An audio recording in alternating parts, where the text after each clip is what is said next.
Cybercafé Benlo Beach, spécialiste en immigration américaine, a fungoli masolo ya somo pona États-Unis. toyebisa ki bandeko oyo bazali na posa ki bandeko na bango mwasi bana bazali na Congo baya na mboka ya Oncle Sam esika tozali sikoyo ou bien na Europe lokola tofungoli Schengen bo contacter biso na ba numéro ezali awa to koleka na Cybercafé na biso ezali en face ya Hôtel Phoenix na Bon Marché. Topesi bino ba bonne chance et nzambaza na biso. Merci beaucoup.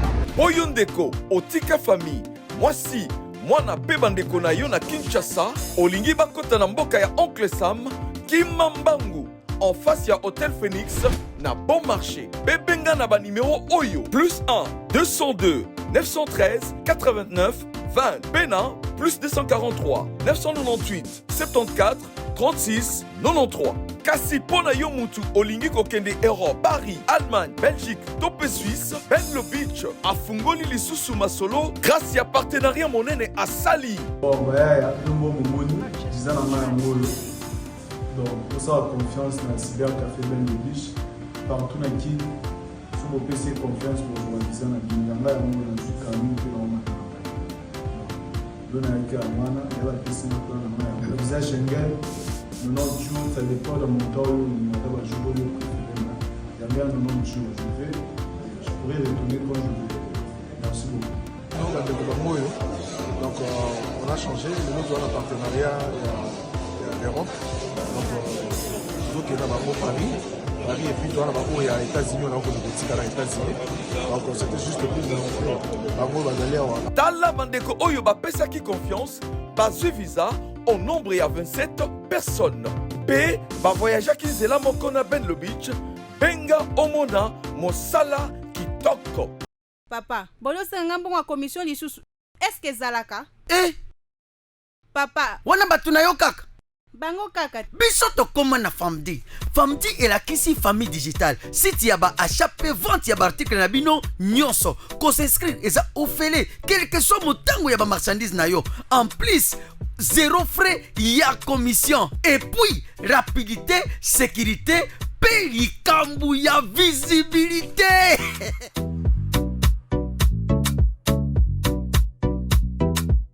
Oh Papa Loi. Grâce à Famdi, tala ndenge business nanga ekoli. En plus, nazote kapé kosomba sans frais de commission. Donc, zéro frais de commission. Vendu.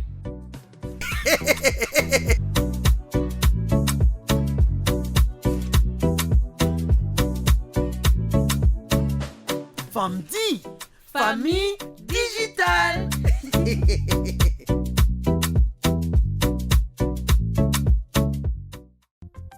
Bienvenue à Saphir Hotel, un cadre VIP propre et reposant au grand carrefour de Kinshasa, avec un service d'accueil digne de vous.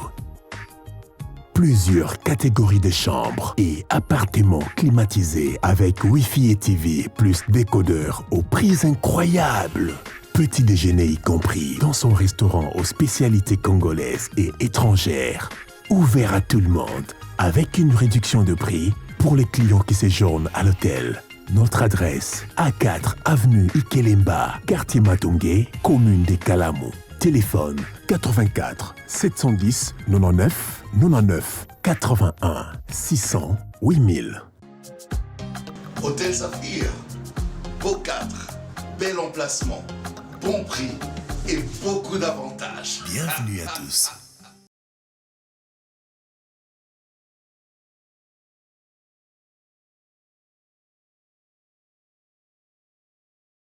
De retour sur ce plateau pour la deuxième partie de notre émission de Naïbisa Kibino que Toyambi Bandekomi Balé Penza na kati ya plateau na biso to sola na bango matali République démocratique du Congo mingi mbula oyo penza etungisi peuple congolais mbula etungisi population quinoise parce que nous avons connu plus ou moins 100 personnes s'il faut dire plus de 100 personnes plutôt oyo basili penza kotika mokili surtout na période oyo ya décembre à cause ya pluie oyo ebetaki kino mokolo ya lundi pe silaki mokolo ya mardi tomonaki en tout cas ba réunion sezaki inondé presque toute le commune yaki ba commune ezalaki penza ya ko nini o ezwaki moi ngolo wana s'il faut dire yaki moi ba commune ya ko compter mais presque toute la ville province de Kinshasa penza oyo ezindaki parce que batuna moto bazali ko évoquer na ndenge na bango et ba bimsusu ba bi ali problème ya ba caniveau nyonso etonda ba mosusu pe balobi batikala ko tonga te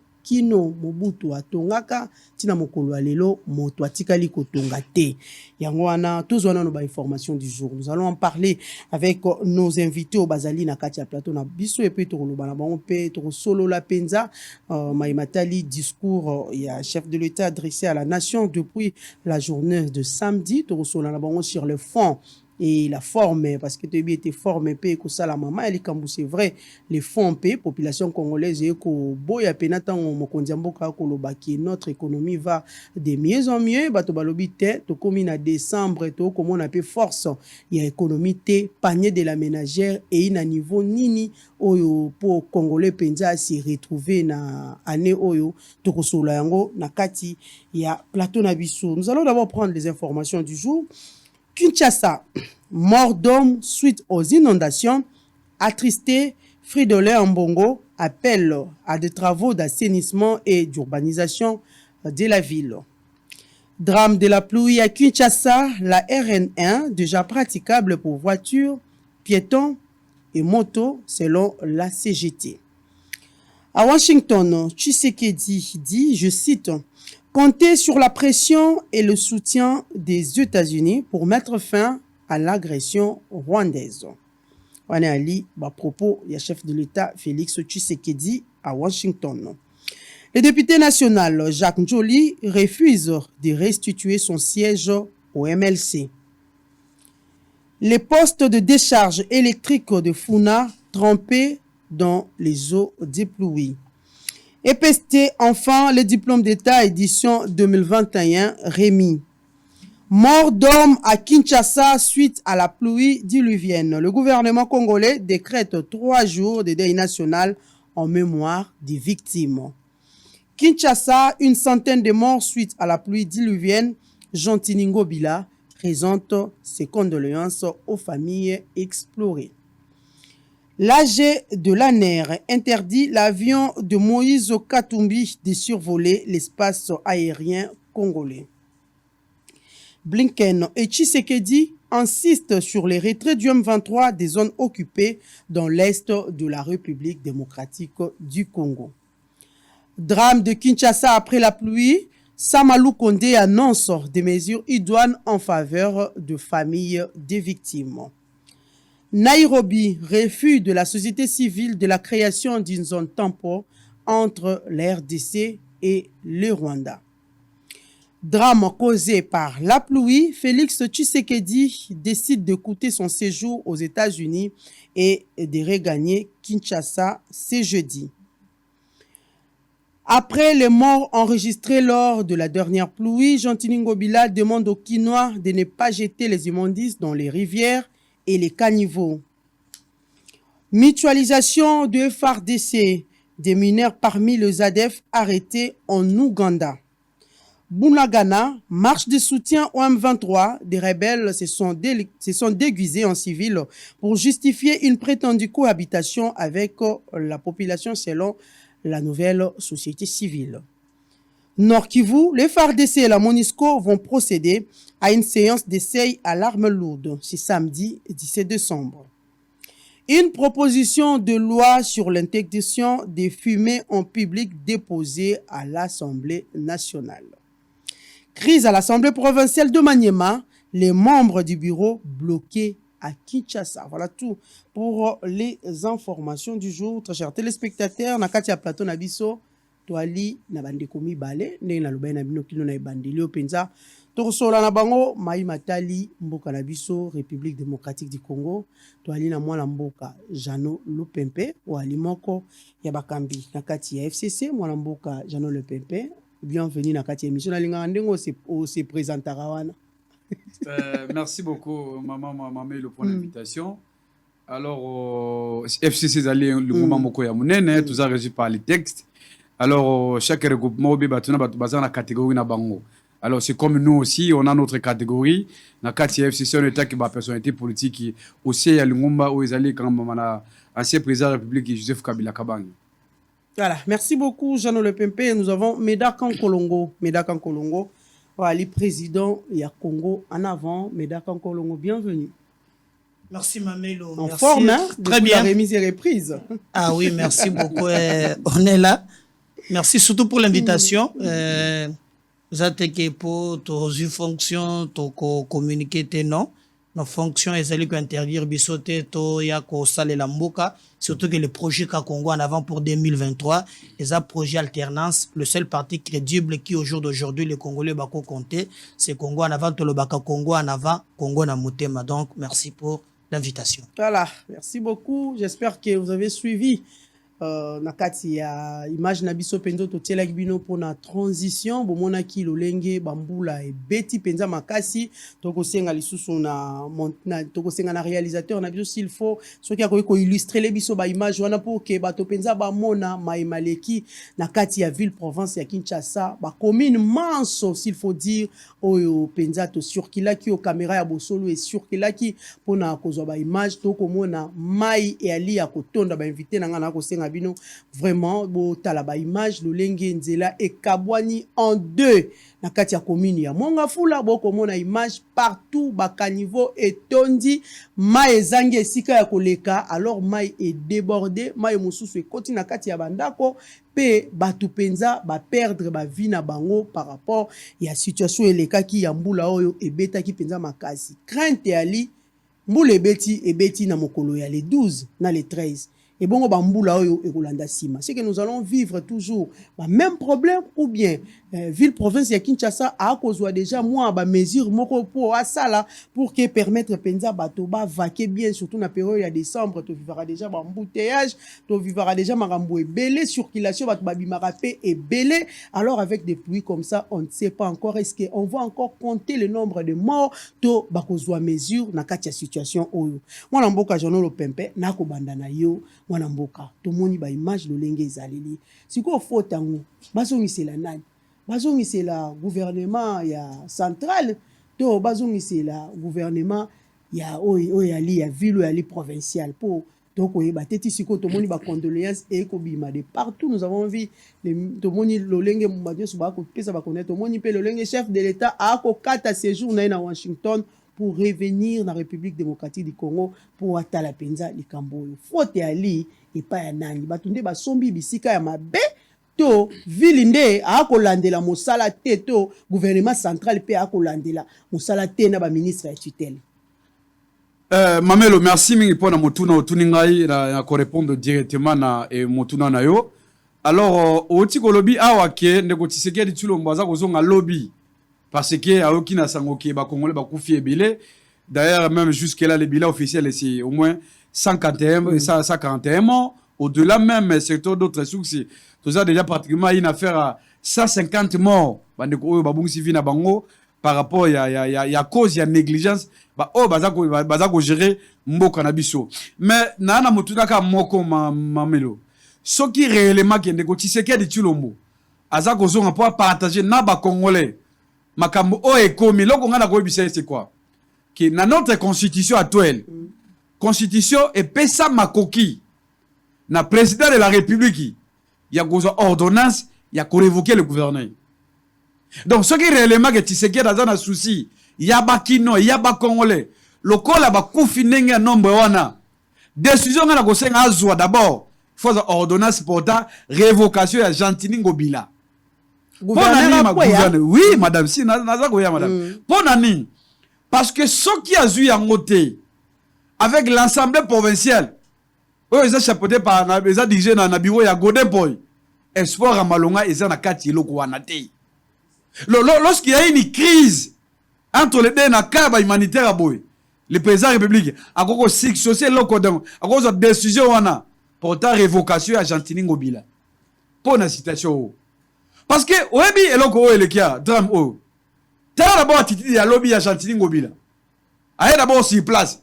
À la chemise mo kitoko à la chapeau, hein, c'est comme si pour naïe, et tout ça là il est dans les bons. Oh, yo linga qui a salé. S'il vous plaît, s'il vous plaît. S'il vous plaît, Mamelo. Toza ba Congolais, oh ba koufi baso bazali bana mboka. Lorsque numéro 1 a vu la Kinshasa hier, il fallait avoir ne fût qu'une attitude. Mais ce n'est pas le cas avec Gentini Mobila. Elle a petit chapeau, elle a petit chapeau, chemise à kitoko, donc, à tout ça, l'assemblée dans la délégation, madame. Ça, c'est quel gouverneur? Yamano Lobaka, le malheur de Kinshasa s'appelle Gentini Ngobila Mbaka. C'est lui le problème.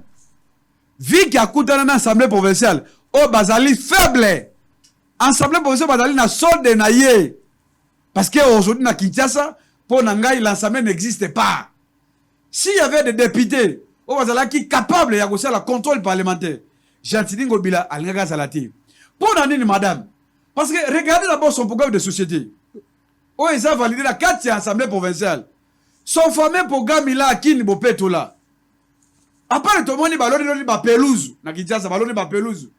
Batie ba bloc ba jeu de rivière ba tsakango, je na chaque bonne année madame. Mais à part ça, basali nini. Quelle est la contribution à ville à Kinshasa? L'éclairage public, il y a moniteur. Non, il y a mingité madame. Oh, mon lobby au moins il y a mingité. S'il vous plaît.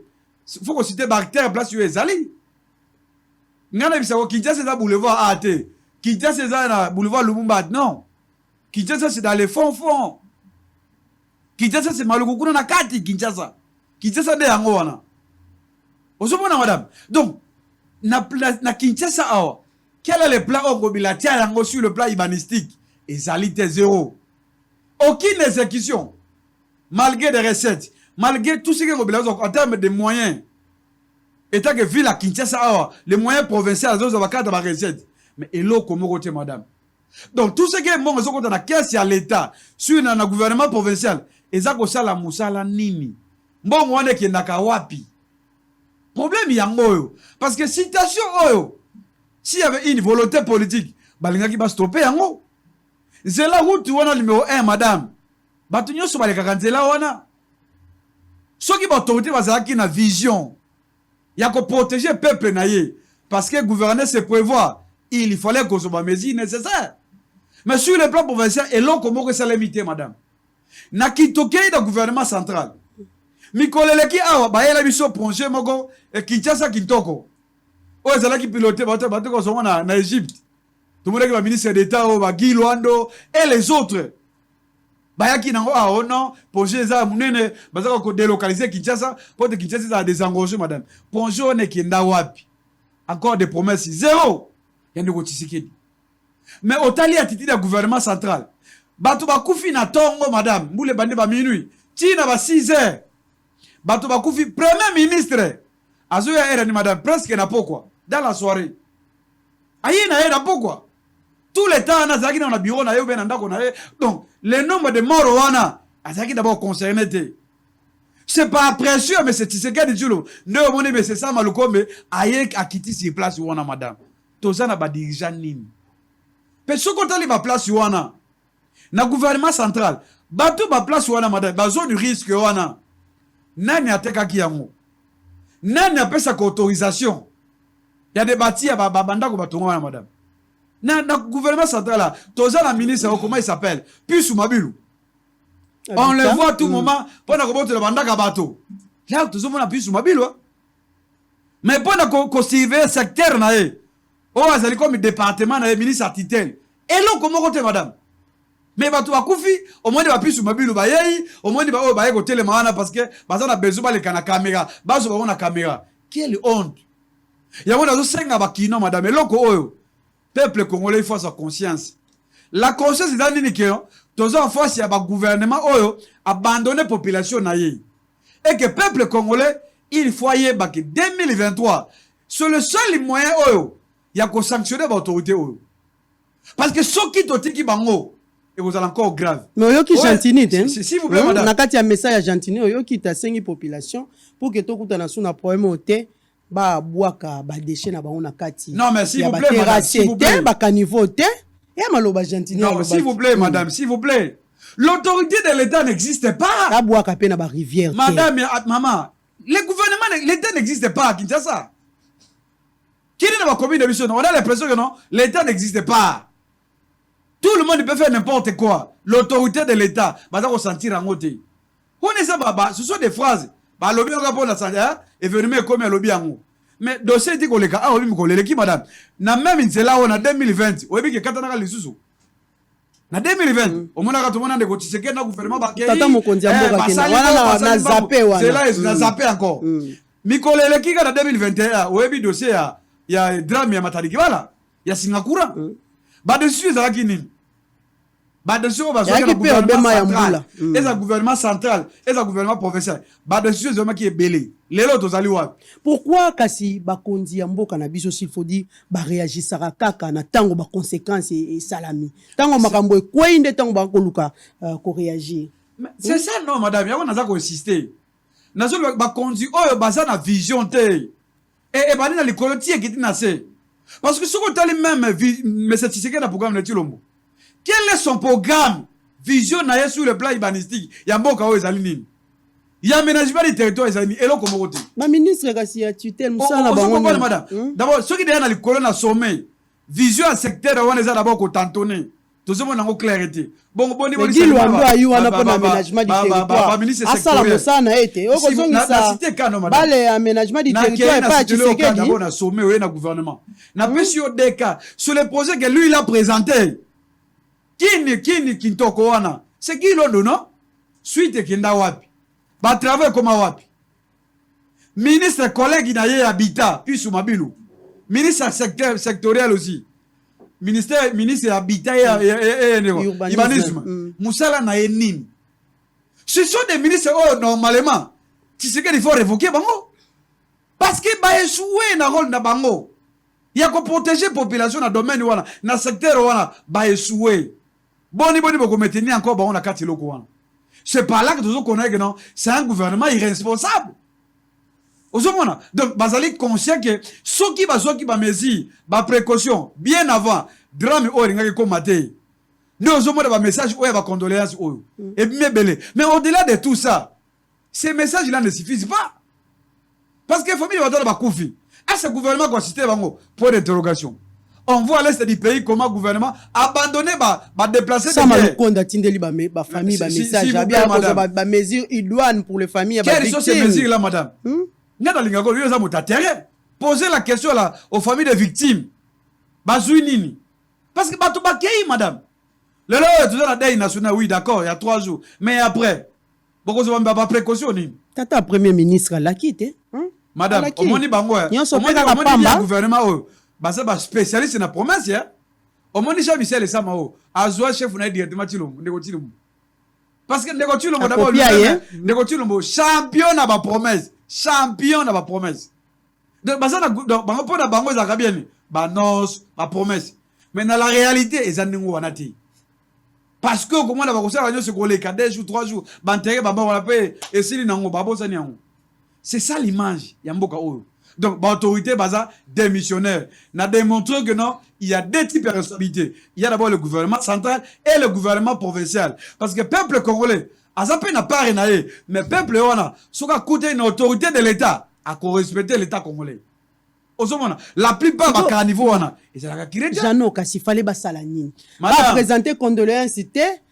Ba yebisa ba famille ba mesure ba zui pona bango te ba famille o perdre bato na bango ba sala loko te chef de l'état pas 4 séjours na été na Washington na ya ba sala loko te yo linga ki ba sala nini po na minute ya makambo se kwei au-delà de oyo bato ko sala yango wana te madame Mamelo au-delà ba assistance ou ba message de condoléances il faut ba sanction est tombée il faut des sanctions. Na yebiso que constitution eza ko pesa ndeko Tshilombo pouvoir donc charge ya ko révoquer ngobila charge ina gouvernement central na provincial mais oui il faut établir qu'on établir la responsabilité à tous les niveaux pour la commettre ko stopper le corona comme ça sera une bonne chose celui qui se quede à révoquer ngobila à révoquer nani ministre au plus Mabilu à révoquer ndeko na biso wa Gilwando tous les ministres sectoriels ceux qui va révoquer la sanction politique pour les autres. Imaginez-vous na Kinshasa na tangelo ba recette gobila soka ba toloba ke gobila soka mbongo na ministère ya finance kasa dialoba mbongo ne kinaka wapi soka za lokuta est-ce que ba pesa ko ba pesa ka ngote madame Kinshasa a beaucoup de moyens mais pourquoi qu'ils eza ko disinda ba carnivo pona ndi baza ko kiria ngote pona ni pas ba créer ngote parce qu'il y a des types de route il y a banzela oyo et ça dépend de l'état congolais dans l'état congolais il y a banzela oyo ba gouvernement central na ba gouvernement provincial. Donc il y a banzela oyo za uniquement pour na ville à Kinshasa o ngobila il faut ça la yango o ngobila il faut akire yango pour mayeleka mais aza ko ça la yango te. Mais ngobila il est dans la distraction. Le fait que non l'ensemble ya Golden Point ça ne existe pas alors il fait comme il veut. C'est comme ça que donc l'assemblée provinciale peut que ça mosala na bango te. Madame, ça c'est pas une assemblée. Kinshasa est victime yaba rien ya biso moko. Parce qu'il y a des députés qui battent pas ça députés. Quel est le rôle de l'assemblée provinciale à Kinshasa Basakani?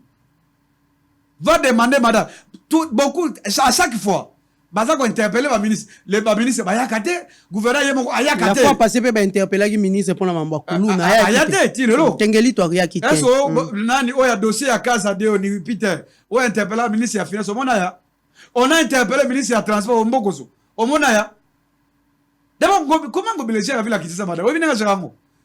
Même conseil des ministres provinciaux va ça là. Ba député provinciaux ba ko sa musana ba moti. Yo bi ba ko sa musate. Ba ngo ba interpeller.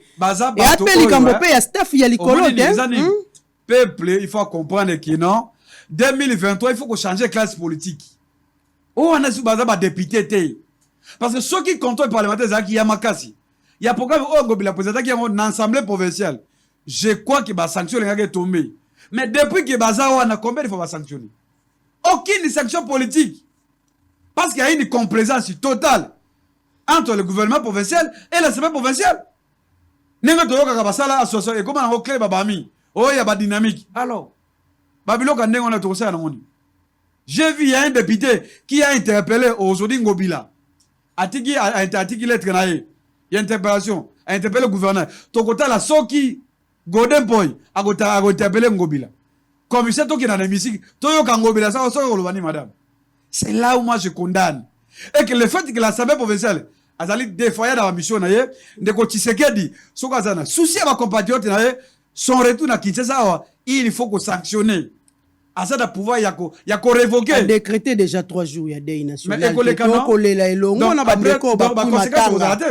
ceux qui gagnent 3 jours ici, est-ce qu'il faut changer? Il n'y aura pas de sanctions. Est-ce qu'il faut changer de personne? Il faut changer de tête ou bien il faut changer le système aussi? Mais parce tout que le deux. Toi, à peine à Kimbuta, mon soit leli. Kinshasa salité, Kimbuta wana kei. Kobila yo, batope ba ko continuer ka kolela ke Kinshasa salité. Est-ce qu'il faut changer de personne? Madame, si vous avez sanction la volonté politique. Tomber la pa Pius Mwabilu na Gilwandonde. Makambo ebongi to bato balamuki mwana mboka tombule ko tondisa isusu bakanivo te. Non mais problème ezali ni madame sala nde emona na te population aza pe na part na ye. Il faut instruire peuple aza na part ya responsabilité na ye mais peuple il faut sentir l'autorité que l'état existe.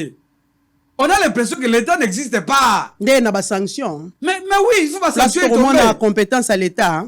Mais oui madame ce que l'état aza te peuple aza oya lingi et ba conséquence yango non.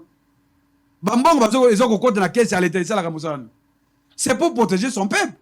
Mais ici, on est en face de protéger le peuple.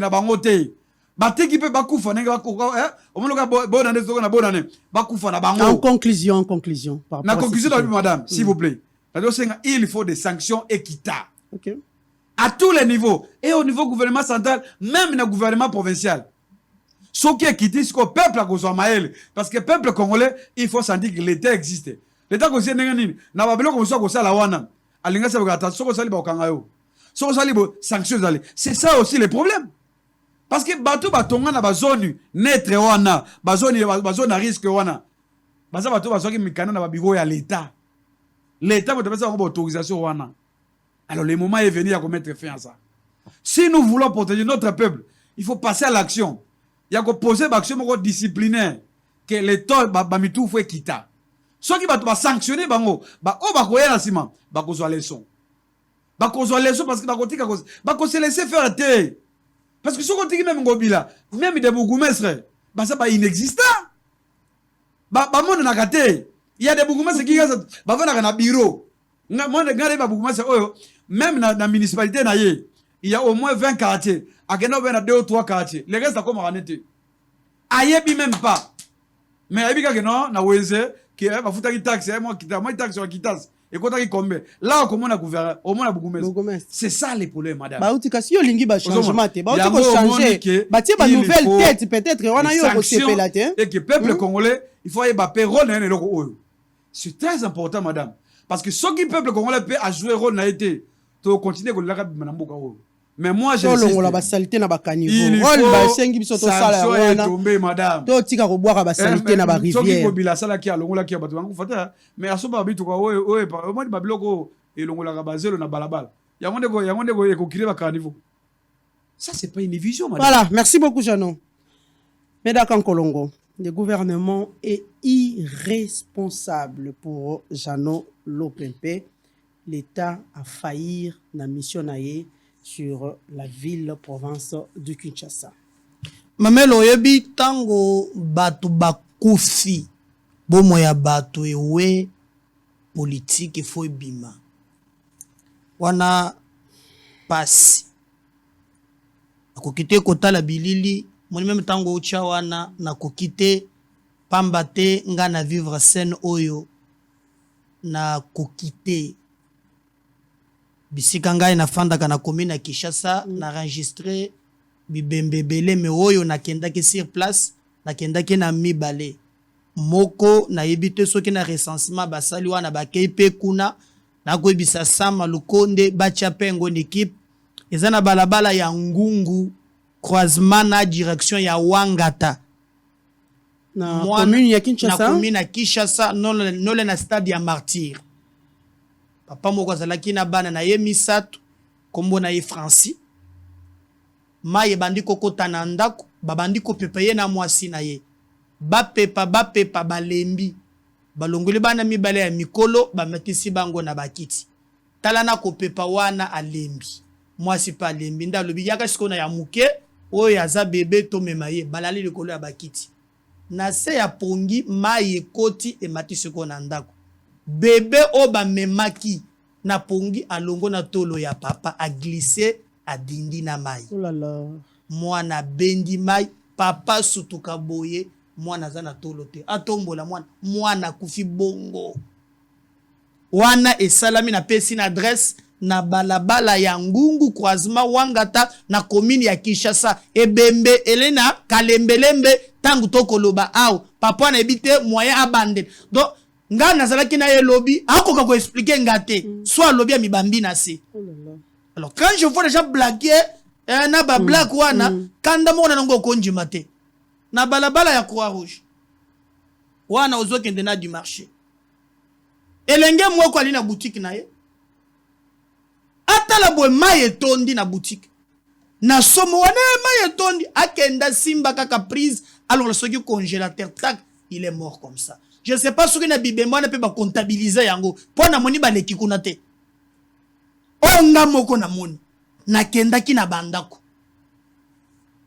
Je présente mes condoléances na ba congolais Kinshasa penza na lingwa la itonda makasi donc na ba nyonso ba bungisi bandeko na ko pango ya Argentine ya nazoya pasi na motema mamelo so tana tolo bata mbulo beti oyo mamelo dobo za na Kinshasa awo zo tronçon ko banda kabamba ti inerbe atambule beti ya 5 minutes etonda kakaka webi muntu babenga ça bato baza peut-être na ba province donc ba ko landa biso ti na canal plus bato bana ba province donc so que ça na rond point oui au matin de so comme na inerbe mamelo atambule beti ya 5 minutes ma etondaka na mona kaka bato ya ba godé atangia moi j'ai 40 diplômes. Un intellectuel c'est qui? Un intellectuel c'est pas celui qui brandit ses diplômes, non. Un intellectuel c'est lui qui trouve des solutions aux problèmes sociétals. Likambo s'est présenté comme un intellectuel na yesuko tala likambo po ici là c'est tout ça là apporter solution. Mbula na mbula omona ka basala carrière po bakoko sala mbula oyo beti partout au monde des catastrophes naturelles ezala ça il faut les reconnaître, ezala ka partout. Mais oya biso ya li buzoba gouverneur de la ville. Le système, où il y a gestion en mboka na biso, tondima système où il y a décentralisation, to kabola pouvoir, to tige gouvernement central, to tige gouvernement provincial. Et d'ailleurs, je salue même, donc me pena ba élection municipale, pour te permettre, objectif est la kadegeni, tant que bakaboli biloko wana. Population azala pembe na ba etba ko kambaye, rapprocher les dirigeants na ba gouverner, bazala ensemble. Distance c'est la moulaïté, souci à décentralisation yangoan. Est-ce que c'est le cas nous onango na yebite? Mamelo, malchance na biso, jano aza aw. Ngai na kotu na yebisa ngai iloko to sala kabila. Po ngobila wa to zolo balelo, a changer ndako changer te, a utana il azalaka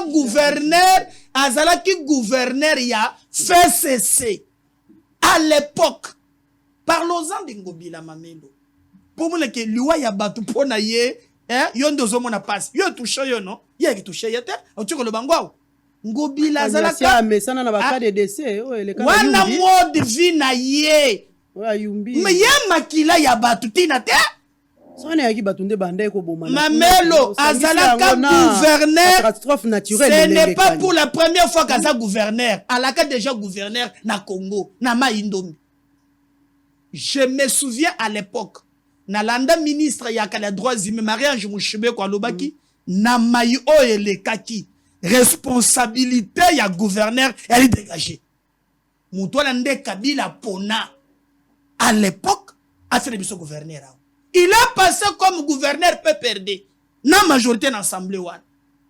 Nde na tourne loko to salaye na yebate. Muntoboma na yumbi. Na peu perdu batu bazaki ebele. Ye wano bambi biso gouverneur. Nanko. Pe otona ki mutuna wo. Tomona ki Ngobila na ki mutu. Bon différence c'est ça. Entre différence c'est ça li.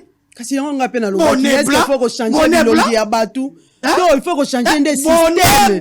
Fonctionnement ya Congo. Bonnet mamelo tikena yebisana ko ya malembe. Bonnet blanc bonnet. Par contre, sobe bato musique. Différence Kimbuta binaka Ngobila binaka te. Oh là là. Mais bien ngona mokakati. Bonjour sobe balanga nzembo. Ozala ka le osome, ozangobila mbaka. Clédé là.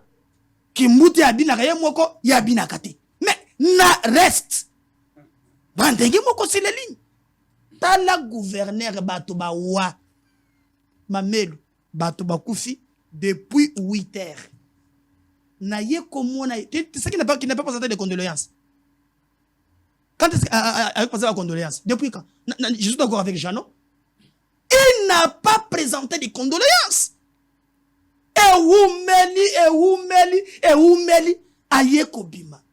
Webi tango bakambaka, il y a une dose, il y a leadership, sans ya bomoto. Pambate oli mo konzipo na yo mo kote. Oli mo konzipo na batu. Mais oya sali et pesinga mutema pasi. Parlons-en. Est-ce que azana politique publique pour la vie le nombre l'effectif ya bato bakufi fait ko yeba pe na situation ndenge ko lekati. Tango et puis d'ailleurs na babiloko ya boye kaka komata na journée. Omina biloko ya boye na mboka ya bato ba ko aspirer pour na peuple. Il y a d'abord des démissions en cascade. Les responsabilités, ils sont dégagées.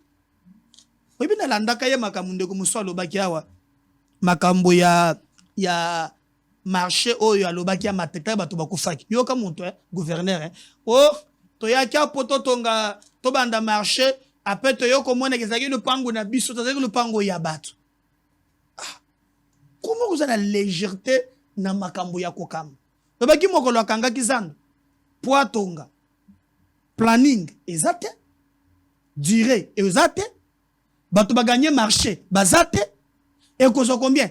Comme yebi kazana ensemble kutu ezala kate, aleki alobi so to kangazando, o ya koboya, yoka gouverneur, yoka terre embargo o ya koboya asala mokili na ye. Ça c'est un gouverneur. Et na mona réaction mon côté. Est-ce qu'il peut nous expliquer au jour d'aujourd'hui na qualité nini musala nini yazo sala? Yoka message gouverneur to boaka biloko na kanivote. Ndai solution yango wana. Donc en tout cas loko to sali nzambe ngana yebite. ngana yebiter moko bona zo mituna muntu aza gouverneur na ngai oui ye gouverneur na yo solution yango wana le seul ya moni nazo pesa exemple la moko na moni balongolo kadima soza na pongabi okomena imprimerie au koti okomona ba buki baka niveau wana ti na suka wana o ma prike kadima muntu asale saki yango mais na ekomoni ba buki batu nyonso. Après na moni na virage wana batongi toilette publique moi magasin moko boy bango babuki yango te pas que je na poser un peu na toni bato mais pourquoi côté nyonso babuki po mayeleka hein mais ah on a moni toilette publique eh bien wana bato argentine ko simba te qu'il nous explique si c'est vrai ou c'est faux toilette argentine babiloko batongi wana magasin elandani wana na lebiso na station Kobili ozana pongabi okoti imprimerie muke okomona babuki ba kioske bani ba poste mais okomona kezana bandoko moko batusha yango te yango etikali eza kitoko bani balebike ezali yaye soki lukuta batore ba démentir soki eza solo pourquoi babuki ya baninga me batuki alors que eko permettre mayeleka c'est pour vous dire que likamo ekomi lelo ezali passe parce que tolina ba kondite bayebi koluka musala ya kosala o bayeli kaka makambo ya mbongo na tuna kiyo na bisaki mamelo balabala boni oyo komona bateka basala kanzela na 4 millions de dollars 1 kilomètre. Il a construit 6 km à 24 millions. On a dit non, natika boyna bo lelo IGF apesinga raison te mnoko nganga te IGF fala muki siko amona clair na makambo ya nzela tanga na bandiko bandiko ndima te na yebisi yo lisusu olobaki wa eske gouvernement central akosala musala ndam pona Argentine au contraire bako éditer te na IGF na yebisaki yo aweke suka ya sanza IGF akota makambo wana makasi soki IGF asali musala ngobela kosala 2 jours libanda te ba okanga embala na kwa biso kosala 2 jours libanda te na peso exemple moko mbongo nini oya kui to misala nde monana peut-être ba travaux ya nzela nde monana misala za wapi mamelio pe komeko seka biso ba kina misala za wapi ko seka te noko tuola biso misala za wapi hein misala za wapi na on peut exemple moko 6 km 24 millions de dollars éclairage public parlons-en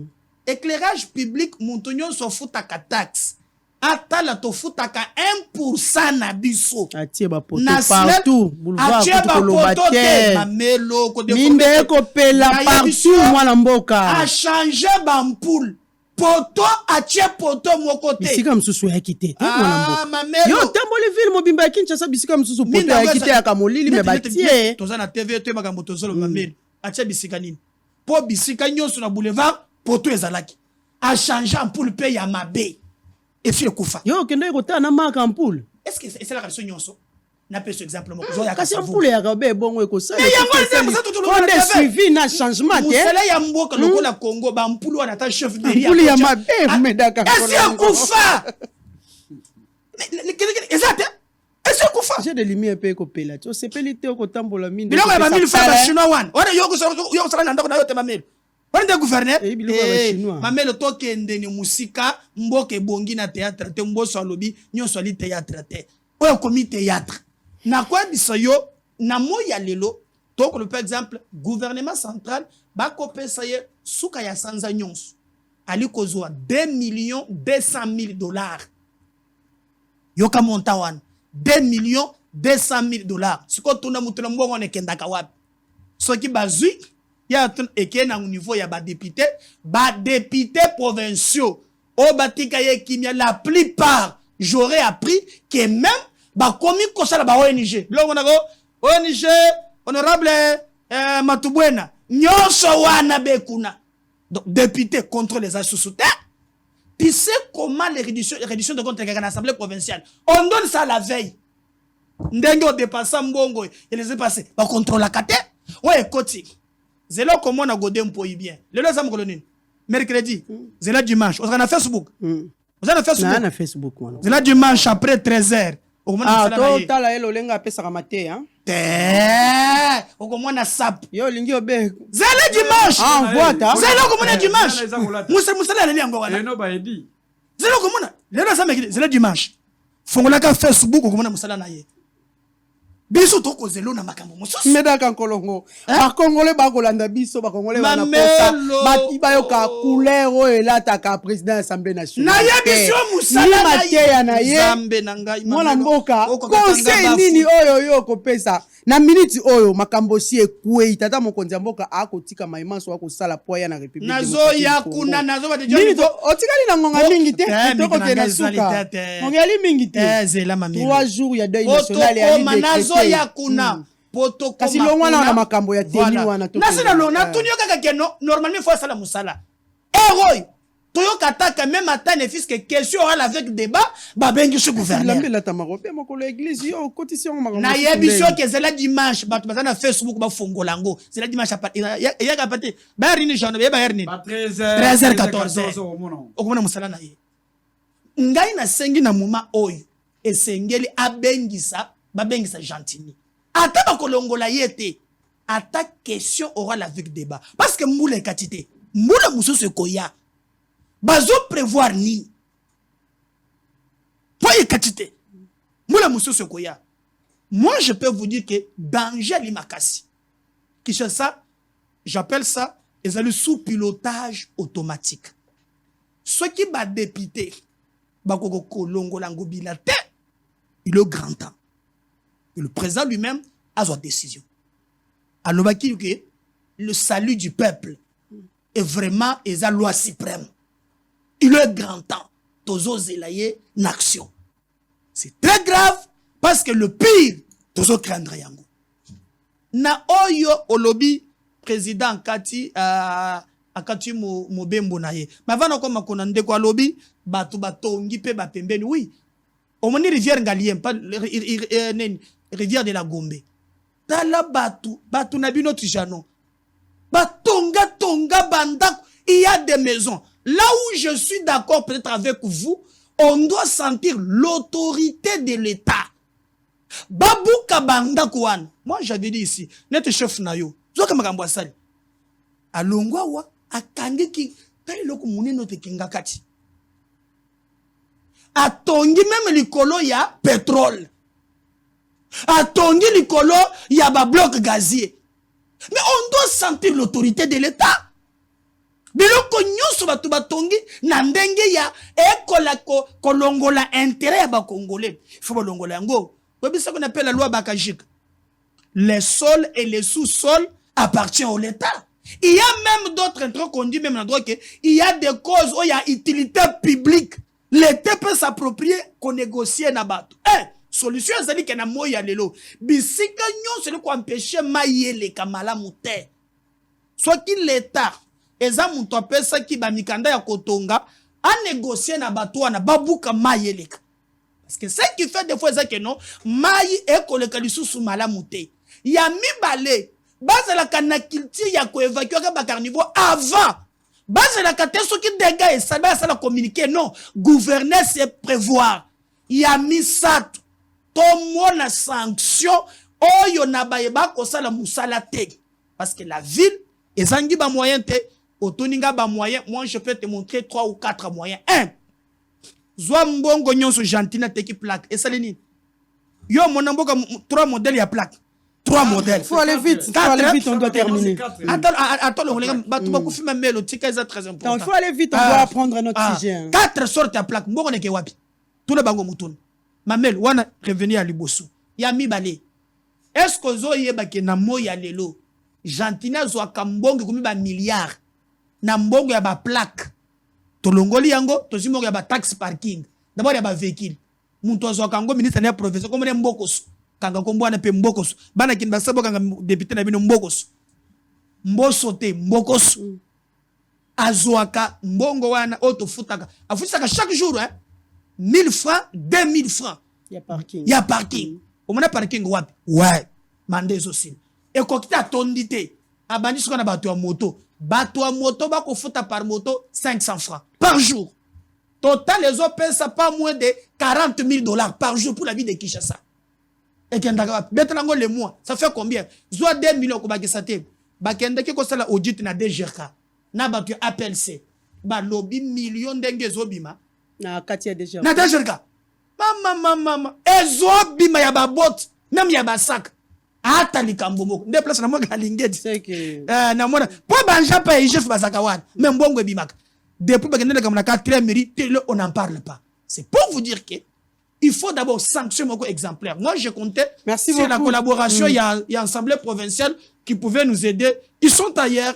Bakso na ndenge balingi o etali bango je koko ya kipe awa. J'avais foi que non à cause de l'écambo, à côté de théâtre, il y a Gentini, il y a comme le bourgmestre va consulter bisoté. Il y a le conseil au pouvoir. Il y a comme le nommé Batuna Mono Kwambo Suba Utuab. Il y a où tu peux perdre. Il y a où tu MLC, Bazu Bacho Yohan. Il y a où zone yo Lena Saninions. Il y a mon telemela yo. Il y a mon telemela yo. Merci beaucoup, Médard. Merci beaucoup, Médard. Nous allons prendre un autre sujet, vraiment, tout comme on a fait vraiment à Masona Bissos. D'ailleurs, je crois que le dernier sujet, nous allons parler des accusations de l'UGF contre la ministre d'État, ministre en charge du portefeuille, Moualamboka Adel Kainda. Nous allons tout balayer Penza vite et puis nous allons aussi prendre en quelques lignes le discours du chef de l'État, le fond et la forme. Moualamboka Jano Lopepe. Analyse Nini Yokusala par rapport au rapport au IGF à Sali contre la ministre d'État, ministre et portefeuille. Mamelo, merci pour la motuna Mamelo. Alors, avant de compter na question, il y a rapport wana. Il y a un moment où il y a Médard à l'obéming. Mais Médard a 5 sanctions. A 5 sanctions. Oyoka qui était à Sengi. Ceux qui ont 5 sanctions, vous avez 4 réunions sacrées. N'a pas la plaidoyer pas négocier. Il rentre déjà demain. Salata City n'a parti na yo. Bosenga révocation à Mobila. C'est encore possible, il y a encore temps que Tshisekedi se ressaisit. Mais là, comment on a qui a Médard à sa kolobabi au Mobila? A on parle de non, Neko, non, Médard. Le bilan actuel est en Gobila, il y a Moutou et Félix, madame. Tu tirez pas la question. S'il vous plaît. Allons-y. Azalaka les sous na FCCT. Na lobby te Kazalaka te na lobby. Allons-y. S'il vous plaît, mesdames. S'il vous plaît. Mesdames, tolérance, s'il vous plaît, vous aurez vos minutes. Du point de vue politique, il ne plie avec nous. Donc, échec qui est en Gobila, et c'est échec qui est union sacrée, et non les FCC. Il ne plie avec nous. Gobila c'est la partie na ye. Osuna na madame, a ça la partie na batika ya ça la oya lingi. Donc l'échec aujourd'hui, ba mort oyo, et ça na kati ya bilan de Tshisekedi di Tshilombo. Donc peuple a kokoma yango que non, bato ba kufa na Kinshasa awa. Plus de 150 morts.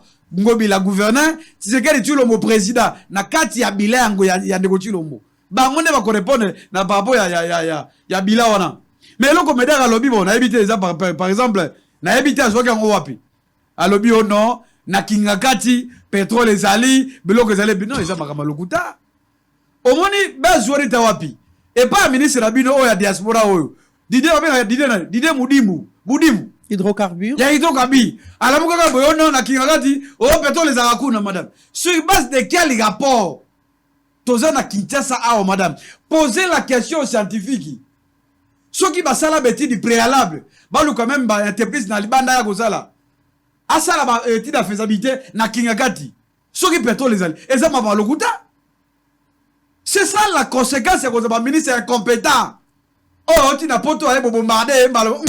Allez, azawa na ministre. Si réellement le ko rezaki, exacté madame. Donc ezala ki ba déclaration moko sensationnelle. Se démontrer à travers nos professeurs scientifiques, les géologues, à Kingakati, pétrole, les alakate, et là, comme on a c'est comme aujourd'hui, de Tshisekedi, à cause de pas faire manayer, à sali faire manayer. Botika du populisme de coméda. Ce qu'on a dit, géologue, au conseil, même autorisation. Na sungyo, toké na Kingakati, au sali peu petit na yo. Donc c'est zéro, madame. Et là, que ça na Kingakati.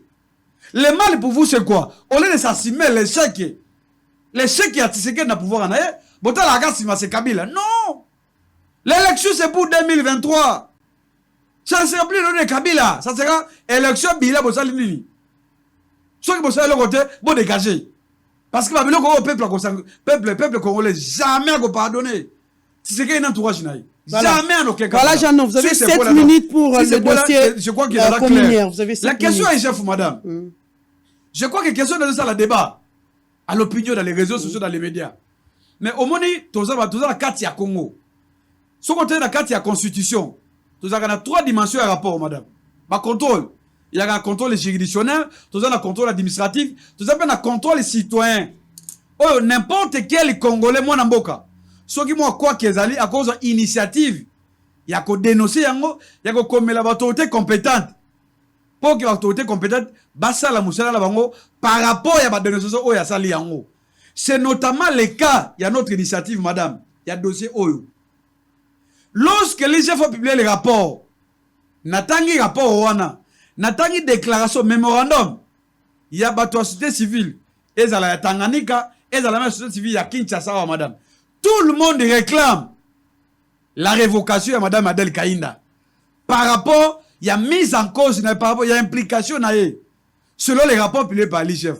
Lorsqu'il a tangi rapport, madame, c'est démontré, du premier page jusqu'au dernier page, que non, la responsabilité à madame Adel Kainda, en tant que ministre du titel, il y a portefeuille, et ça libère les bains établis.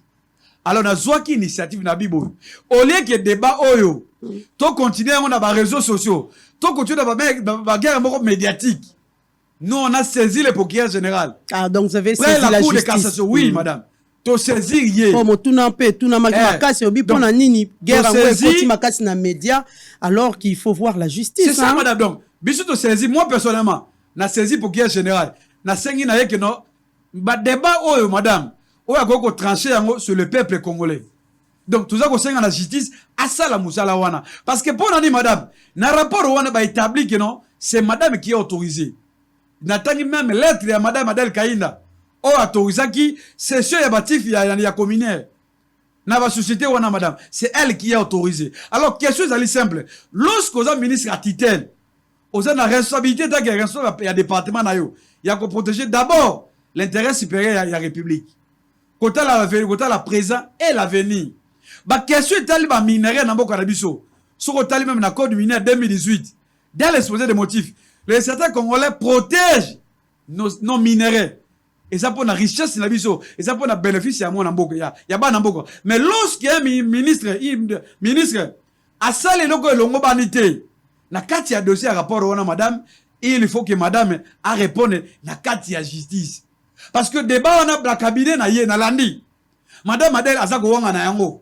Na landi même son directeur de cabinet azako rejeté l'accusation il y a rapport. Qui est passé presque. Et il y a IGF même il y a ba société civile aussi ngona. Mais na biboy débat ko suko kana ba contestation rapporté.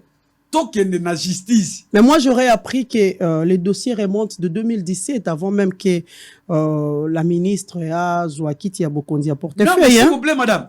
C'est un dossier qu'il faut dater avant. Hein? Dossier qu'on remonté depuis longtemps. Mais lorsque vous, dans l'époque, autorisation, même la lettre, le 1er septembre 2022. C'est Adel Kainda qui a signé. Adel Kainda a participé dans l'Assemblée générale. Après ce qui point de vue, si ce dossier a un scandale à communier, et jusqu'à ce qu'il y ait comme ça, les lettres, il y a autorisation que non, Nandimi Bossa la Elokouana. Oh, ce cas là qui a une stratégie pour protéger le secteur naïe pour l'intérêt supérieur à Mboka Nabiso, il fallait d'abord décisionner dans la précipitation. Pourquoi il y a eu précipitation? Pourquoi il n'y avait pas une commission pour nous côté là? Est-ce que Makambo Oyo, il y a pas, moi, non, les la carte, il y a dossier. Mais Andima qui est l'Okouana. Ce côté n'a rapport à IGF, Balobi Boy. Et l'Okouana, normalement, c'est Showana. Il n'y a pas de communier. Il fallait au moins 150 millions de dollars. Mais Bateki Yango, na 33 millions de dollars. Mais on nous parle de partenaires. Non, s'il vous plaît, madame. Quand vous suivez l'autre elle, on nous parle de partenaires. Non, un partenaire qui est venu avec une offre il y a 1 million et un partenaire qui a une offre il y a 2 millions. À moins que je me trompe. Madame, et l'entreprise a trouvé bien de prendre qui n'a offre alors bien entreprise et ali entreprise moko une expertise te na matali mine. Mais contradiction wana madame. Pourquoi pas ceux qui va mesure ya wana ya Zouaki Soubasma ya partenariat mususu. Et là on connaît pourquoi. C'est parce qu'aujourd'hui le dossier est en plein. C'est parce que le peuple réclame la justice. Ozomona, pour ne éviter, moi, des débats que non, avec sa expertise, et que l'autre, oh, monsieur Bazana, d'accord, mais on a, Bazana expertise. Non, madame. Tous on a besoin de justice, c'est ça, Moussa Nango. Parce que imaginez-vous, si vous avez même un partage, il y a un rapport, selon la Tangi Yango. Comment va simple cabinet va commissionner, va cause 8 millions? 8 millions, madame Namboka. Dans le dossier? 8 millions, comment? Par quel miracle? Yango, tout ça, vous savez que non, dossier Oyo, il faut justice à s'établir. Nayebi que diaconèse, balobi que non, à sa intégrité. Mais l'intégrité, madame diaconèse, et qu'on s'en a dans médiateur, et qu'on s'en va communiquer à cabinet, n'a été non.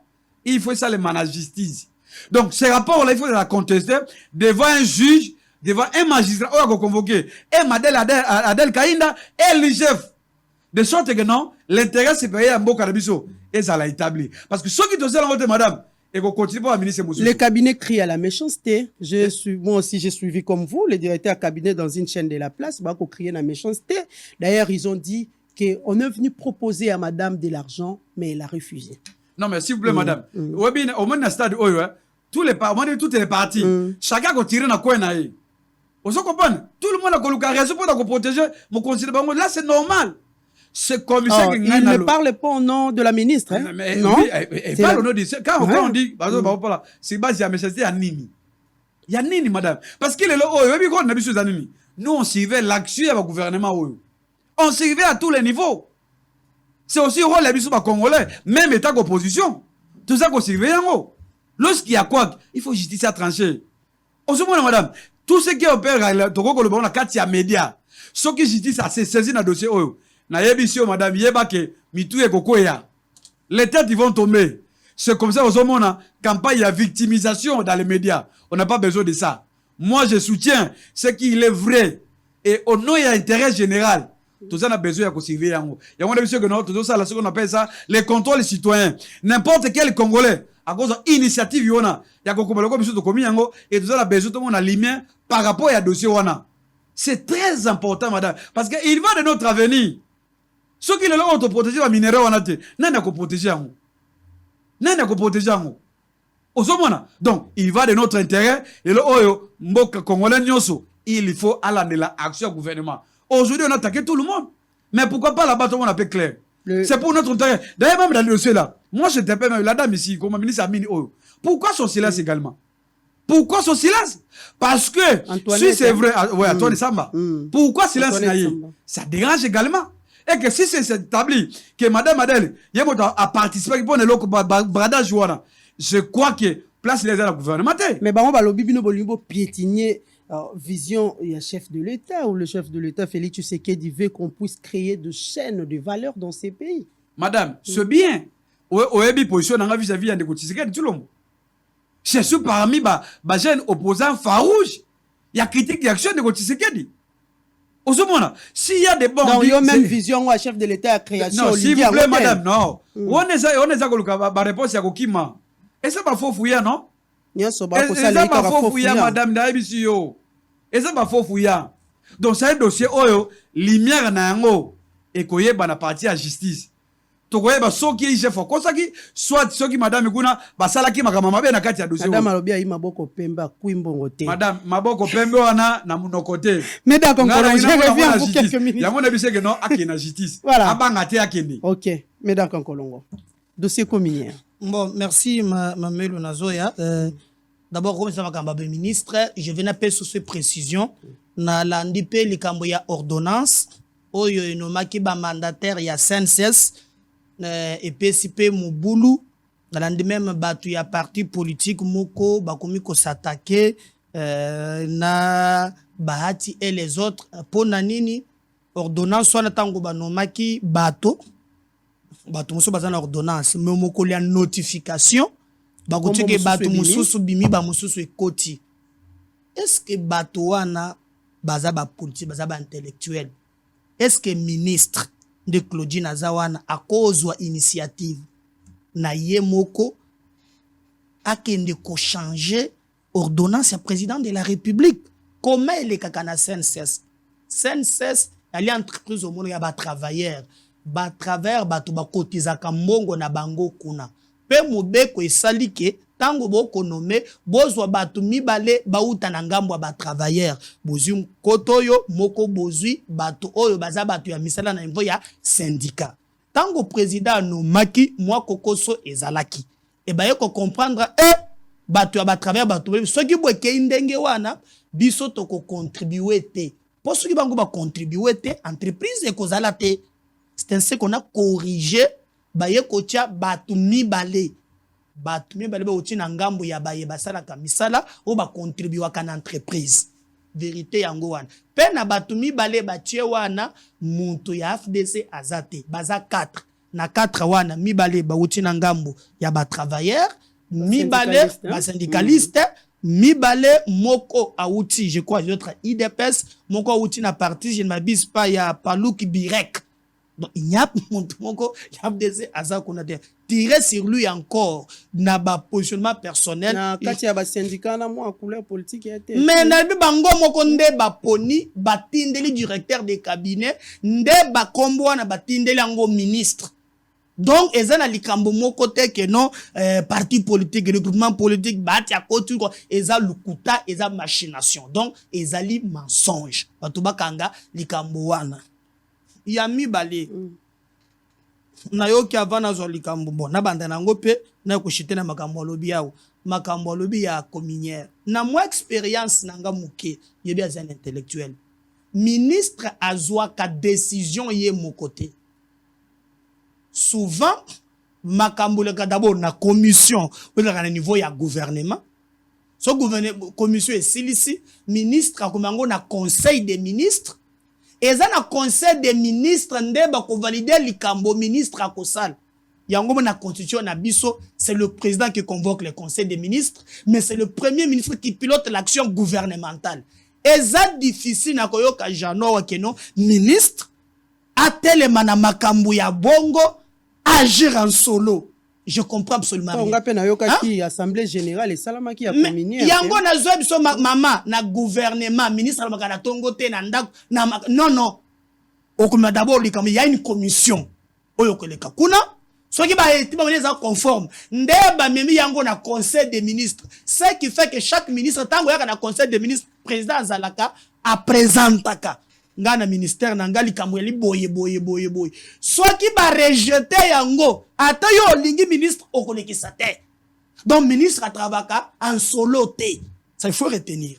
Je vois pas comment le ministre azolo ba wakeno alamuki ya sali ya mibale na yoki makambo ba koloba lelo ye kutu akomaki nanu ministre te et banda ki je crois c'était Clément le directeur de cabinet Clément Kwete si c'est Kwete qui était nde makambo elekaki bon obina eza pour la première fois te pe likambo ese bimakala bato basutuka ngole te e bimana ngo kala mais ndenge bazongisi yango alors que nakala balandeli yango batie eloko te.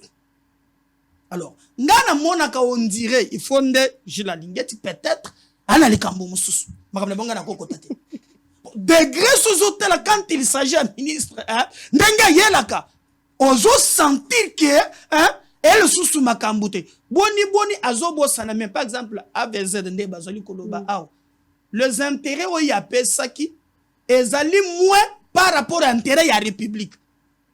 Mais comment les gens peuvent parler pourquoi il est là? Et puis ils sont allés. Offre à FZ, c'était 1 million. Oui, mais comment? L'entreprise Mossou Soana Babi a qui 2 millions. Mais comment maintenant? Après l'Assemblée Générale a communié en débat, Yokani Bazo offre à 2 millions, pour que offre à AVZ. Mais exactement, maintenant je ne comprends pas comment les gens s'ouvrent. Les rapports peut aller à IGFP. Mais il y a un lobby, il y a un lobby, je m'arrête quand on a moni na yoki. Et puis makambo ne salemo puis yena na komi ministre te. Bon. Ce qui a coûté dossier na table, Jano a lobby a coûté qui na table. Mamelo, il y a lobby que justice a exécuté oh il y a coûté qui na mesa. Tout d'ailleurs Nazali. Au moni le débat ya manipulation ali mabe. Seule la justice élève une nation. Comme balobi que bazouzi bakosala musala. Bazouzi ba trancher. Au lieu ya parce que ndena komone la yango clair ata muke ezate maintenant comme sikona makambo alobi ya walobi bakozwa bawo bakufi bakotiango na régime ya Tshisekedi quand même nous parlons bato bakufi na nzela ya mbula nous déplorons nous regrettons nous demandons des sanctions. Mais yo ndengo fandiao. Okolo bele pe bato bakofie sali yo son. Talanga bien. Yo. On peut encourager le bele pe bato bakofi. Bino na liwa bato sala bino elo. Boboma bato awate bokonda bango na maloki na chanière à maloki yo sala ke. Ozana ki chazate. Il parle aussi des morts à l'aise. On va parler bato bakofi. Comme on a ça. Ezambula, vous avez tué na Minduki. Chabe ya kufani. Mbula. Chabe ya kufani. Na Fidel Bazan. Na pétition makambo ya koleba to kufi na plateau. Vous voulez n'attendre s'il vous plaît, on doit terminer. On doit terminer. On doit terminer. Non, s'il vous plaît, on doit terminer. On doit terminer. Il ne nous reste que quelques minutes, s'il vous plaît, on doit terminer. Il dérange la mission à la fin. Tout le monde tout ce que ça bien. Na rappelé Bundu du Congo. Tatoyo. Na rappelé Bundu du Congo. Koloba makambo ya bibembete. On parle de Bakufi na Mbula. Yo Bakufi. Bino boba champion na Koboma. Morobo pesi bato ko saganate. Nous regrettons Bakufi. Et puis tu ne réponds pas à la question comme d'habitude. Na lobby teke ngobilaza ya peperde na lobby nani ayaki na ngobila comme gouverneur. Même na classe muntoko comprendre mutuna na ngai. Oui ou non bolongola ki na yumbi tango bomaki batu toyoka ki wo batu bakufa ki ebele tout ça ayawa azalaki candidat gouverneur PPRD eli PPRD oui ou non ayeko comme je reconnais kaza de sous-souté. C'est comme ça qu'on répond à la question. Eza produit nabino fabriqué na mode de gestion nabino et moi je na côté la kate hein ko changer ba politicien wan o ba lungo ka beti virgule na d'accord na ngote parce que nous tozo bunde on a sebe Tshisekedi tango na moni quand même que non à nommer babilenge puis il faut changer cette classe politique. Je suis d'accord avec vous que même na élection hein to kende na élection to mona donne mususu ya sika et non pas tozo mona lelo.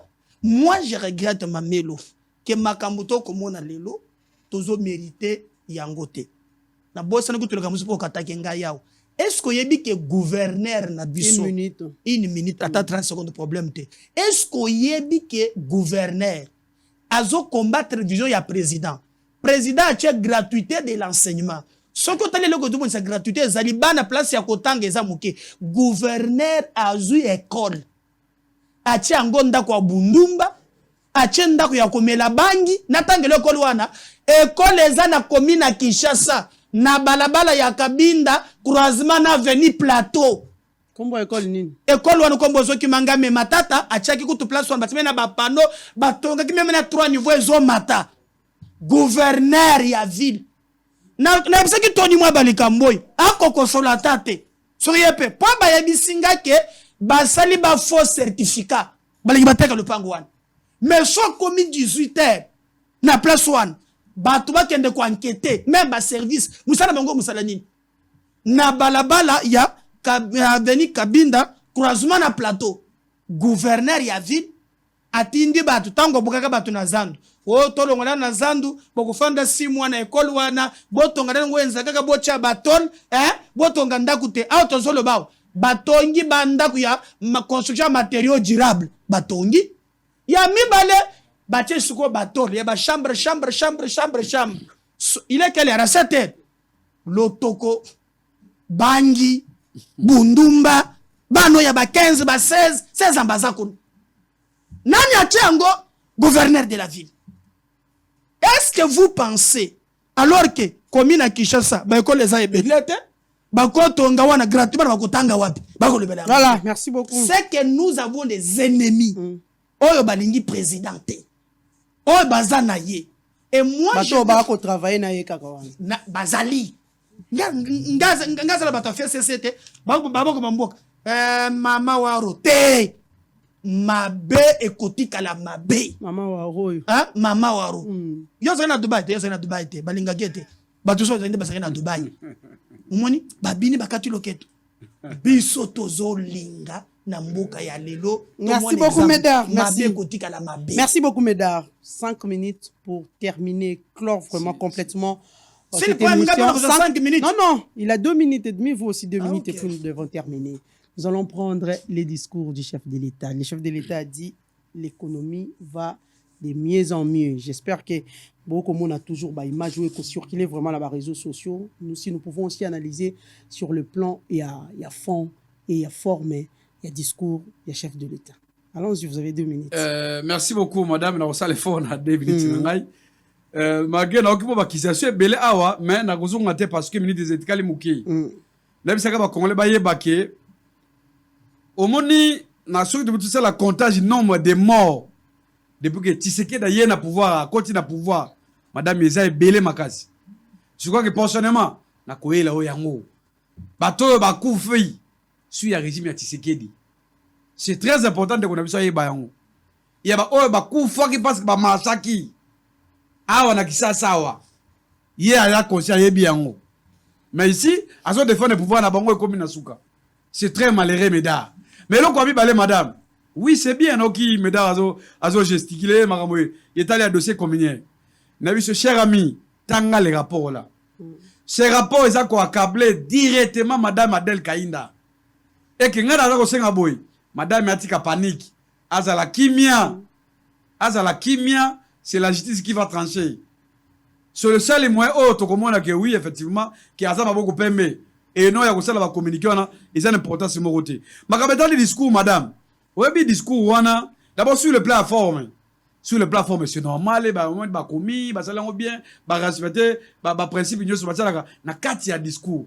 Mais le plus important, c'est dans les fonds. 2 éléments seulement. 1, à l'objet, notre économie, et ça, malamu, de mieux en mieux. Na sali constat. Soit notre économie est malamu, par exemple, na cabinet de couture le moyen moko seulement. Au moins, na cabinet président république. Na ba service est rattaché. Eh, bah, on est pas sorti économie est malamu. Mais est-ce que na terrain, il y a ba salaire, oh, ba na terrain, ba indicateur, il y a malamu ezali. Si ba salaire, ba multiplier, ba triple, comme caméra, ba comme ça, fois 3, fois 4. Il y a un entourage, économie est malamu. Mais na ba petit citoyen, le petit peuple, on ne sait pas l'économie là, madame. Au contraire, toujours que au fur et à mesure, n'en fait la République. C'est pour la première fois que décembre, on a tous les parents sont là. Bah, évitez pas ça la nime. Flambée de prix à tous les niveaux. Mais le chef de l'État, devant le Congrès, il prend ce courage-là. Pendant qu'on finit à Congolais, qu'on voit que non, économie est malade. Et ça, pas lokuta. Mais donc, qui t'a sur le terrain. Donc, on pense aussi que ça qui ennuyant. Non, c'est le man. Élément mi balé. N'a su sur le plan politique. Alors que l'élection comme ça les vous a respecté. Mais s'il vous plaît madame, c'est comme si spectacle nous sont les canacéni.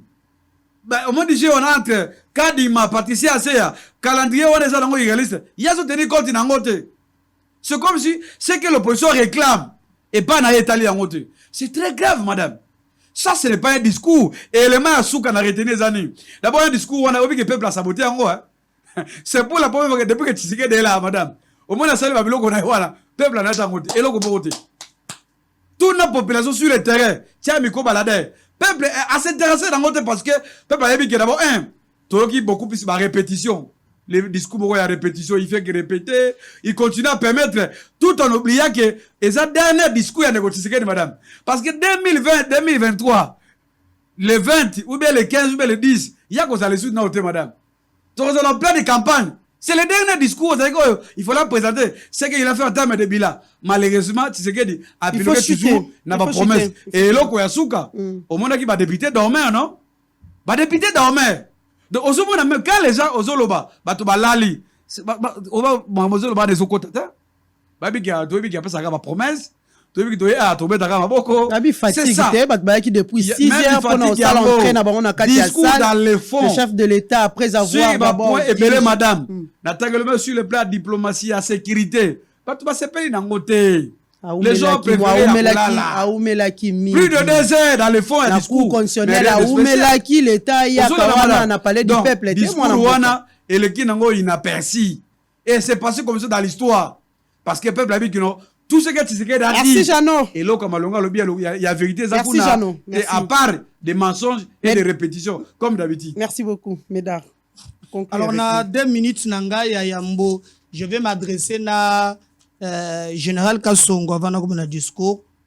osala ngo nyonso na kati ya 2 minutes nakosala kokabola nakokabola etali mpe mayima tali maponomi yango nazokende 2023 mamelo na olienga 30 secondes kokende te na maponomi nazoya na nyonso wana olingi kaka sécurité kuluna moko ya kosakana te Eric Bukula député provincial akotisaki yango bomonaki te ndenge litoye te oyebisi yoki kuna assemblée wana eloko ekosalema te wana kotia même ata bana babosana eloko wana zela dimanche mwana makambo assemblée esalaka mosala na 14h yolingi kaka bilamba ya te nga natangi mutu te yango bila yango nakomona ngo na 14h zela dimanche 14h okomona mosala assemblée ekosala na 14h na dimanche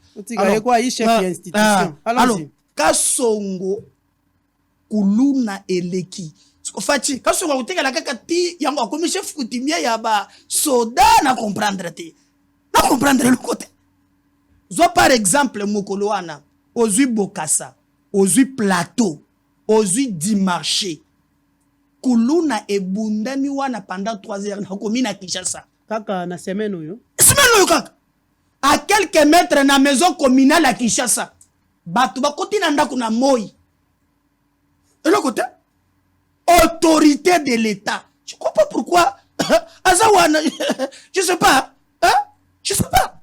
asali musalo ya bongi asali merci il était important na mama ya Covid azaki na rigueur na kashine to lataki mais to komi na suka on a besoin tout le monde impulsion pour na bakuluna je crois que batala le kambwa kuluna ezongi makasi nakende na makambo lobi discours président de la République atala qui est rationaliste yé alobi a monné le côté je lui rappelle par exemple depuis que le Congo est Congo tozula ya programmation militaire alandaki yangote oye ko permettre que bato batonga karme na fati depuis que Congo est à Congo budget ya armée toza maintenant na 1,5 milliard ayebi yangote donc budget armée yango moko ezali ko représenter le 10% ya budget national o bango batikele biso mixage na brassage na barwandais na armée avec fati au monaki on vient mikolo tuko leka okozwa 10,500 bato ba yasika balati batere pour mettre bonisa Rwanda ya monaki yangote il parle kazo sentir yangote je lui comprends yo ozalaki muntu ya bakinga kati zinga luketo na ndengo lengo pouvoir ko sentir te mais soit tuni enseignant par exemple oyo tika ki na 50,000 francs aujourd'hui ko toucher 400,000 to lobita keza ebele na lobi quand même yé atiki 50,000 mais a commis na 400,000 ya ko sentir te ako sentir te nini te ba nouvelle unité oya tika ki bato batangisaka mais bazwaka musolo te awa 7,000 bakomi ko futam salaire pe alikolo ya sentir ka kelo côté biso monto fesse ko sentir le cambonine bino eza 15 milliards bokaboli ndenge luzolo bamba lobaki soki otali lelo to sali exploit sur le plan budgétaire to longo de 4 milliards à 15 milliards maintenant un intellectuel doit comprendre que l'économie ya mboka mobimba est dépendante du monde entier. Est-ce qu'il reconnaît qu'aujourd'hui, qu'il y a certaines matières premières où ta kalibanda mboka oui ou non? Oui. Est-ce que par exemple, il y a un monde lelo, carburant et mat oui ou non? Oui. Est-ce que ça a de l'impact na produit pour nécessité? Oui. Mais il y a des choses. Mais est-ce que nous sommes salami? Non. Il y a des choses vite, le qui restent encore à faire. Une minute. Nanga koloba maintenant. Chef de l'État. C'est là où je suis. Nyonso wana en tout cas kitoko. Mais bloc muso tikali et salema. Par exemple, lutte contre va de mieux en mieux. L'économie l'année 2023 année électorale, les chefs de l'État l'a dit. Mais bango basi balobaki ba kwenda élection te. Nalandaki Shadari. Kutuboyate. Po bokozwa pete. Hein? Bango baleka kana élection c'est que vous avez la confiance ya kadima zela bango baleka kana élection kana muyibi na ko bouré bayir na ko voter bi mamelu même yo bon na ko voter Félix avec quel bilan mamelu minute nga zo voter na ko voter Félix ngata bilani tosi na bila ba voyage tosi sana kimia jana bila ba voyage liko avion tosi sana kimia jana omoni ko sanctionner tozawa allons-y soki o cha enseignant o tuni enseignant kabila peso 50,000 c'est la peso 400,000 ko voter nani totona bato bazana ndako otoni soda kabila tuke na combien oui salaire matu combien 30 35 oko voter nani mwana soda na to nini au moins arrangement Mais Nato, il a chiffré. S'il vous plaît. Azangi maloba. Chiffré. Otuni enseignant ya bando kuma na tongo. Soki atangisa soki na bapesi kombo na français NI, nouvelle unité. Le logo miko zo 400 000 ko voter nani? Ako voter bin. Donc bango ba ki ba ko élection te. Kutu bien po atabaye ekozala bango soni. Toko mamula bango bakozwa bibutu ya kosakana te. Le peuple n'est pas dupe. Nyonso et salamité, je reconnais. Moi, je veux que le président a ça de la lutte contre la corruption. Pour degré bazouzi. On dit que depuis que Moukileza Moukili, même Yesu Mwana Nzambe, batikende batika kamierete. La forme alors. Zelanda bona c'est ça. Le plan de la forme. Le 30 secondes nangai. Yesu ba memaye pa Pilate. Zela nazo ya mamelo. Yesu ba memaye pa Pilate. Batuni na tsiba lebi kotika yete to bambene kulusu.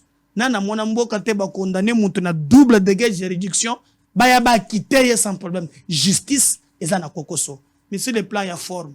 Muntolali mabe na moni vieux Molière ba dosu balala. Oh kolala ya su ya malamu na ya mabe. Te me ya vieux Molière su ba balala ki wiu. Te me la ya mabe sikoyo inde ya vieux Molière. So ba tio kumona bani a Talavie. Talavie atayomo. La lelina c'est naturel. Ya la kandengwana. Kasi ngwana yo komona ti ngwana yo to moni ngo kaka. Tala bani balala na charisme. 30 vieux one azolota za de kolala ya malamu na ya mabe aka. Oui ou non les gens sont mêlés dans la salle. Mutuna. Olala tout à l'heure. Batubalali. Siko na zona bato. Baboyaki koyoka babaye. Kolanda muto fese c'était wa balanda ka na kolanda tina ko somo. Kolanda ka ba janote. Na lobi kolala ya mabe na ya malamu ezali. Exemple yango yo. Tala ya mabe yango yo. Omoni vie? Wala vie nanga. Vieux Molière. Et là les ya mabe. Merci beaucoup madame. Ya yango yo. Tala vie charisme. Wala le na charisme. Mais wala le atie mutu na lipekande. Oya lineta sana ala le na charisme. Siko e aki anuya tote. Balala kana bango ka mikolo nyonso esa. Ata bango moko. Balala kaka. Voilà. Merci beaucoup Médard Kankolongo akoki ko répondre na réponse na akoki ko répondre na motuna la biso te. Na lobi ke balala kana bango.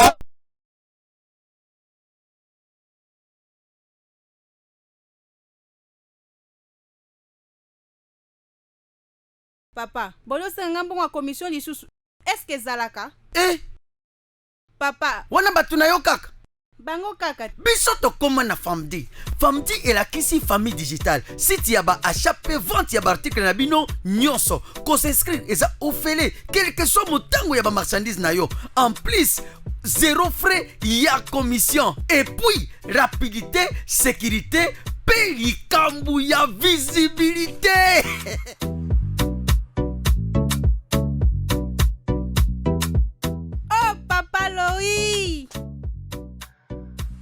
Grâce à Famdi, tala ndenge business nanga ekoli.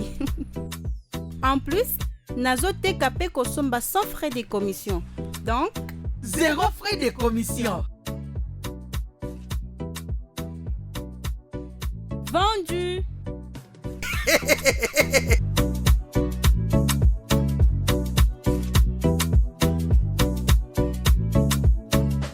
Famdi, famille digitale.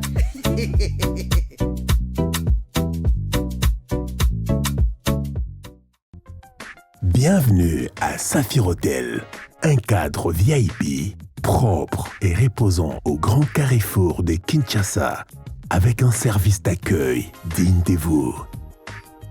Plusieurs catégories de chambres et appartements climatisés avec Wi-Fi et TV plus décodeur aux prix incroyables.